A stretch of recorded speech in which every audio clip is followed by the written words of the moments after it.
এই শিশু যার পৃথিবী হওয়ার কথা ছিল রঙিন, আজ তার চোখে শুধুই শূন্যতা। তার জীবন বেসে গেছে সেই পানির স্রোতে, যা ফারাক্কাবাদের ওপার থেকে এসে কেড়ে নিয়েছে তার শৈশব, তার স্বপ্ন। আজ আমরা সেই হারিয়ে যাওয়ার শৈশবের গল্প বলবো, সেই গল্প যা শুনলে আপনিও চোখের জল ধরে রাখতে পারবেন না।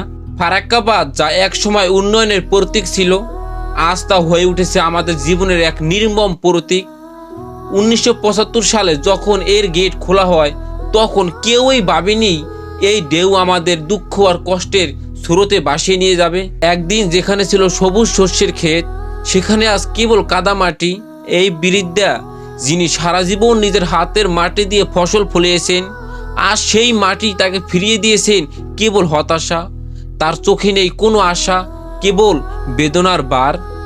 এই মা, যার কোলের শিশুটি কাঁদতে কাঁদতে ঘুমিয়ে পড়েছে, আজ তার নিজের চোখেও জল শুকিয়ে গেছে। তিনি জানেন না তার সন্তান কাল কি খাবে, কোথায় থাকবে। এই কষ্ট, এই দুঃখ কোনো একক গল্প নয়, এটি হাজার হাজার মায়ের আর্তনাদ, যা শুনতে পায় না কেউ।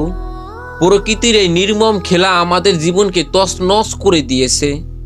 কেউ হারিয়েছে তার প্রিয়জন, কেউ হারিয়েছে তার সব কিছু, কিন্তু এই কষ্টের স্রোত কেবল আমাদের বুকে গোপন কষ্ট বয়ে আনে। এই কষ্টের বার আর কতদিন বইতে হবে? এই কান্নার ধারা কতদিন বয়ে চলবে? ফারাক্কাবাদের এই গল্প আমাদের চোখে আনে জল, আমাদের হৃদয় আনে অমানবিক বেদনা। কিন্তু আমরা চুপ করে থাকবো না। এই কষ্টকে, এই বেদনার কান্নাকে আমরা সবার সামনে তুলে ধরব।